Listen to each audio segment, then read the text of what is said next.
দিব্যার phone track করে কাকলি দেবীর খবর জানতে পারল জ্যাস। হ্যাঁ বন্ধুরা, এমনটাই দেখা যাবে। তাই সম্পূর্ণ জানতে ভিডিওটিতে লাইক দেওয়া, চ্যানেলটি সাবস্ক্রাইব করে দেখতে থাকুন। গল্পের শুরুতেই দেখা যাবে উৎসব জগদ্ধাত্রীর প্ল্যান ধরে ফেলে সেই রিসর্টের অনুষ্ঠান ক্যান্সেল করে বাড়িতে বিয়ের আয়োজন করে। তখনই উৎসব জগদ্ধাত্রীকে বলতে থাকে, তুমি না কিচ্ছু করতে পারবে না, বুঝতে পেরেছো? মেয়ে মানুষের বুদ্ধি তো। এবার তুমি হেরে গেছো। এবার না তুমি কিচ্ছু করতে পারবে না, তোমার পক্ষে কিছু করা সম্ভব নয়। তখনই এই বললেই জগদ্ধাত্রী চলে যেতে লাগলেও আবার ফিরে আসে আর এসে বলতে থাকে, উৎসব তুমি ভুলে যেও না, এরকম একটা মহিলার গর্ভেই কিন্তু তোমার জন্ম।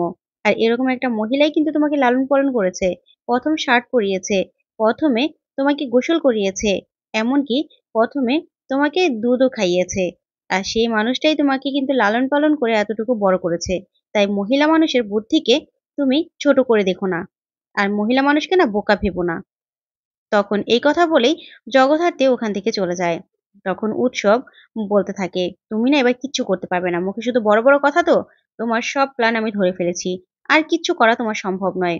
কালকে গায়ে হলুদ, তারপরে বিয়ে, তুমি কিছুতেই আমার বিয়ে আটকাতে পারবে না মালার সাথে। এই বলে উৎসব রাগান্বিত ভাবে তাকিয়ে থাকে। অন্যদিকে দেখা যাবে কাকলি দেবীকে দীপেন শাস্ত্রী বলতে থাকে, তুমি কিন্তু অন্যায় করছো, তোমাকে কিন্তু পাপের শাস্তি পেতেই হবে। তখনই কাকলি দেবী বলতে থাকে, বড় বড় কথা বলবেন না তো, ঘরের কোনায় চুপ করে বসে থাকুন, বুঝতে পেরেছেন? তখনই দীপেন শাস্ত্রী বলতে থাকে, কতদিন আমাকে ভয় দেখাবে, কতদিন আটকে রাখবে বলো তো? তোমার না পাপের ঘরা পূর্ণ হয়ে যাচ্ছে, তোমাকে কিন্তু পাপের শাস্তি পেতেই হবে। পুরো একটা পরিবারকে তুমি শেষ করে দিচ্ছ। কি অন্যায় করেছিল ওরা তোমার সাথে? তুমি এরকম করে ওদের এত বড় ক্ষতি করছো। তখনই কাকলি দেবী বলতে থাকে, আপনি জানেন না ওরা আমার কি ক্ষতি করেছে। আমার সব থেকে বেশি ক্ষতি করেছে ওরা। তাই ওদেরকে তো সেই ফলটা ভুগতেই হবে। আর সেই জন্যই তো ওদের সাথে এরকমটা হচ্ছে। আর এই শাস্তি দেব আমি। ঠিক তখনই বিপাশা সেখানে চলে আসে আর এসে বলতে থাকে, সেই জন্য এগুলোর মধ্যে নিজের মেয়েকে ইনভলভ করেছো, শুধুমাত্র নিজের আখের গোছানোর জন্য?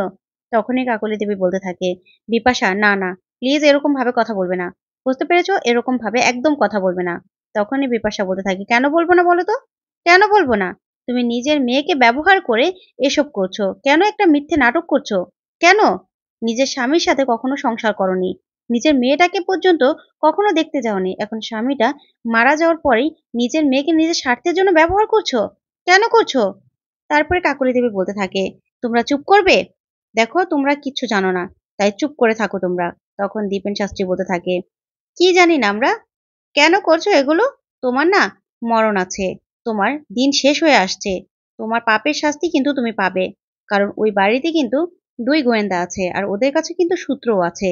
তখনই সেই সূত্রের কথা শুনে কাকলি দেবী বলতে থাকে, সূত্র? কিসের সূত্র? তখনই দীপেন শাস্ত্রী হাসতে থাকে আর বলতে থাকে, হ্যাঁ, সূত্র তো অবশ্যই আছে। ওই যে জ্যাস সান্যাল, সে কিন্তু অনেক কড়া মাথা। তুমি যেমন এখান থেকে চাল চালছো, ওরাও কিন্তু চাল চালছে। আর তুমি না কিচ্ছু করতে পারবে না, কিচ্ছু না। কতক্ষণ আমাদের মুখ আটকে রাখবে তুমি?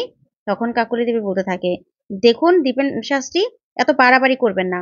আমার যে গার্ডরা আছে না, ওরা কিন্তু এক একটা ক্রিমিনাল, আপনাকে কিন্তু পুরো শেষ করে দেবে। তখন দীপেন শাস্ত্রী বলতে থাকে, তুমি আমার নাম ধরে ডাকলে? তোমার এত বড় সাহস! আর ওরা কি করবে আমাকে? আমাকে মেরে ফেলার অনেকবার তো হুমকি দিয়েছো। কি করেছো? কিচ্ছু পারবে না তুমি, কিচ্ছু করতে পারবে না। ঠিক তখনই কাকলি দেবীর গার্ড আসে কতগুলো ফাইলপত্র নিয়ে আর বলতে থাকে, ম্যাডাম এগুলো সব রেডি হয়ে গেছে। তখন কাকলি দেবী বলতে থাকে, আচ্ছা, সব রেডি হয়েছে তো, কোনো ভুল নেই তো? তখনই সেই মেয়ে বলতে থাকে, না না ম্যাডাম, কোনো ভুল নেই। তখনই বিপাশা বলতে থাকে, ভুলটা তো তুমি করেছো, তুমি সবার আগে ভুল করেছো, ভুলটা তো তোমাদের মধ্যেই। তখনই বিপাশার কথা শুনে কাকলি দেবী বলতে থাকে, ভুল মানে? কিসের ভুল করেছি? তখন বিপাশা বলে, কারণ মালার আর উৎসবে তো রেজিস্ট্রি হয়নি, সেটাই তো প্রথমে ভুল করেছো তুমি। ভুল একটা সার্টিফিকেট বানিয়ে। সেটা কি মনে করেছো তোমাদের বেঁচে যাবে তোমরা এর জন্য? বাঁচতে পারবে না, কিছুতেই বাঁচতে পারবে না। তখনই কাকলি দেবী বলতে থাকে, বিপাশা এত বড় বড় কথা বলো না তো। তারপর দেখা যাবে দিব্যা কাকলি দেবীকে ফোন করে বলতে থাকে, এখানে তো আমরা ঢুকে পড়েছি। তখন কাকলি দেবী বলে, তারপরে? তখন দিব্যা বলতে থাকে, ঢুকে তো পড়েছি, কিন্তু সবাই সন্দেহ করছে, বিশেষ করে আমাকে দেখে সন্দেহ করছে। আর ওই যে জ্যাস, জ্যাস তো আমার উপর কড়া নজর রাখছে, কি করব বুঝতে পারছি না। তখন কাকলি দেবী বলতে থাকে, কিচ্ছু হবে না, বুঝতে পেরেছো? প্ল্যান মাফিক কাজ করো, যেরকম করে কাজ করার কথা সেটাই করো। তখন দিব্যা বলতে থাকে, করছি তো, কিন্তু সমস্যাটা হয়ে গেছে আরেকটা। তখন কাকলি দেবী বলে, কি হয়েছে? তখন দিব্যা বলতে থাকে, আরে ও যে দেবুকে, দেবুকে তো 3 দিনের জন্য জেল থেকে ছাড়িয়ে এনেছে ওরা। তখন কাকলি দেবী বলে, কি বলছেন, কি বলছেন আপনি? দেবুকে ছাড়িয়ে এনেছে কিন্তু কেন? তখন দিব্যা বলে, জানি না। আপনি ওখান থেকে চাল দিচ্ছেন, ওরাও কিন্তু তলে তলে চাল দিচ্ছে। ওকে কি জন্য ছাড়িয়ে এনেছে সেটা তো এখনো জানতে পারিনি। তখন কাকলি দেবী বলতে থাকে, আচ্ছা ঠিক আছে, নজর রাখুন আপনি। এই বলে ফোনটা রেখে দিলেই তখন দীপেন শাস্ত্রী হাসতে থাকে আর বলতে থাকে, কিচ্ছু করতে পারবে না তুমি। তোমার সময় ফুরিয়ে এসেছে, বুঝেছো? তোমার সময় ফুরিয়ে এসেছে। তখন কাকলি দেবী অবাক হয়ে তাকিয়ে থাকে। অন্যদিকে দেখা যাবে জ্যাস সেই দীপেন শাস্ত্রী ছড়াটাকে বারবার করে মনে করতে থাকে। তখনই সেখানে কৌশিকী আসে আর এসে বলতে থাকে, কি মনে হচ্ছে জগদ্ধাত্রী? এই বাড়িতে যে এত বিপদ ঘনিয়ে এসেছে, সবকিছুর মোকাবেলা তুমি করতে পারবে? কাটিয়ে উঠতে পারবে? তখনই জগদ্ধাত্রী বলতে থাকে, বড়দি, এই ছড়াটা না কিছুতেই বুঝতে পারছি না। এই প্রথম জ্যাস সান্যাল কোনো ছড়ার সমাধান করতে পারছে না। তখন কৌশিকী বলতে থাকে, ছড়া তো সমাধান তোমাকে করতেই হবে জগদ্ধাত্রী। আর কি করবে? দেখো উৎসব তো ধরে ফেলেছে, না হলে এই শেষ মুহূর্তে এসে সবকিছু প্ল্যান পাল্টে দেয়। এই বাড়িতেই কিন্তু এখন বিয়ে হচ্ছে, আমরা কি এখন দাঁড়িয়ে দাঁড়িয়ে বিয়েটা দেখবো? তখনই জগদ্ধাত্রী বলতে থাকে, না বড়দি, এটা কিছুতেই হতে পারে না, কিছুতেই না। তখন কৌশিকী বলতে থাকে, ওই মালা মেয়েটা যদি এই বাড়িতে পার্মানেন্টলি ঢুকে যায় না, তাহলে কিন্তু খুব বিপদ হবে। তখন জগদ্ধাত্রী বলতে থাকে, না, কিন্তু এখন কি করবো বড়দি? তখনই কৌশিকী বলতে থাকে, আচ্ছা মালার বাবার নাম কি যেন? ওর বাবার কার সাথে বিয়ে হয়েছিল সেটা খুঁজে বের করা যায় না? তাহলেই তো জানা যায় যে মালার মায়ের নাম কি, কে এই মাস্টারমাইন্ড। তখনই জগদ্ধাত্রী বলতে থাকে, ইয়েস বড়দি, ঠিক বলেছেন। তখনই স্বয়ংভূকে ডেকেই জগদ্ধাত্রী বলতে থাকে, স্বয়ংভূ, এখনই সাধুতাকে মালার বাবার সব ডিটেলস বের করতে বলো। দরকার হলে তিকতি কুষ্টি সব বের করতে বলো। আর বিকাশ বাবুকেও ফোন করো। মালার যে এডমিশন ফর্মে যেই সবকিছু লিখেছিল বাবার ডিটেলস, সে সবকিছু নাও। আমি সেখান থেকেই মালার সব খুঁজে বের করব। আর এমনকি এই সবকিছুর পিছনে কে রয়েছে সেটাও আমি খুঁজে বের করব। এই বলে জগদ্ধাত্রী ওখান থেকে চলে গেলেই স্বয়ংভূ বলতে থাকে, বড়দি, আমরা কি কিছু করতে পারি না? তখন কৌশিকী বলতে থাকে, অবশ্যই করতে পারি, কিন্তু সব থেকে বড় কথা হলো এই দিব্যা সেন কেন এসেছে? দিব্যা সেনের সাথে মালার কি সম্পর্ক? সেটাই না মিলাতে পারছি না। এই ছড়াটার মধ্যে নিশ্চয়ই কোনো মানবীর নাম রয়েছে। স্বয়ংভূ, তুমি একটা কাজ করো, এই দিব্যা সেনের কল রেকর্ডটা ট্র্যাক করার ব্যবস্থা করো। দেখো কার সাথে কথা বলছে, ঠিক আছে? তখন স্বয়ংভূ বলে, ঠিক আছে বড়দি। ওইদিকে দেখা যাবে চন্দ্রনাথ মুখার্জি কাকলি দেবীর সাথে কথা বলতে যায় আর বলতে থাকে, এতদিন খুব কষ্ট পেয়েছি আমি। আমি ওই বাড়িতে আবর্জনার মতো ছিলাম, কিন্তু এখন আর সেরকম থাকবো না। ব্যাস আশীর্বাদ হয়ে গেছে। আর তো কিছু সময়, গায়ে হলুদ, তারপরে বিয়ে। তারপরে আমাদের সব ইচ্ছা পূরণ হয়ে যাবে। আপনার মনে আছে তো? আমরা 50-50 নেব। তখন কাকলি দেবী বলতে থাকে, হ্যাঁ হ্যাঁ, আপনি একদম চিন্তা করবেন না। ঠিক তখনই দীপেন শাস্ত্রী আর বিপাশা এসে দেখে ফেলে।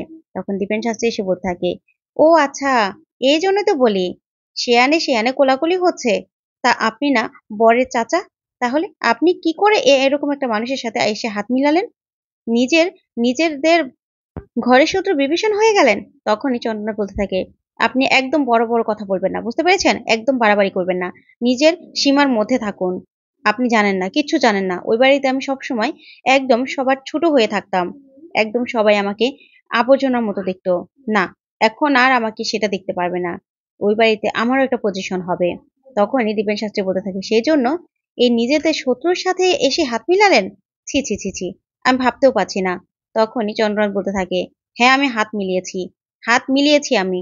আপনার তখন কাকলি দেবীকে চন্দ্রনাথ বলতে থাকে, আপনি না ভুল করেছেন। দিব্যাকে ও বাড়িতে পাঠিয়ে খুব বড় ভুল করেছেন। কারণ দিব্যা সবেমাত্র ছাড়া পেয়ে এখানে এসেছে জামিনে। ওকে পাঠিয়ে খুব বড় ভুল করেছেন। ওর উপর কিন্তু 24 ঘন্টা নজর রাখবে। তার উপর আবার আমার জামাই চলে এসেছে দেবু। এখন তো আমি বুঝতে পারছি না কি থেকে কি হবে। তখনই কাকলি দেবী বলতে থাকে, আপনি একদম চিন্তা করবেন না। যেরকম ভাবে সবটা হওয়ার কথা ছিল সেরকম ভাবে সবটা হবে। আপনি একদম চিন্তা করবেন না। শুধু সবটা আগের মতো প্ল্যান মাফিকই করার চেষ্টা করুন। তখনই চন্দ্রনাথ বলতে থাকে, আচ্ছা ঠিক আছে, আমিও দেখছি, কিন্তু আমাদের কিন্তু 50-50। তখন কাকলি দেবী বলে, হ্যাঁ হ্যাঁ, কোনো সমস্যা নেই। তখনই এই কাণ্ড দেখে দীপেন শাস্ত্রী আর বিপাশা অবাক হয়ে যায়। তো বন্ধুরা, আজকের আপডেটটি কেমন লাগলো অবশ্যই কমেন্ট করে জানাতে ভুলবে না। ধন্যবাদ।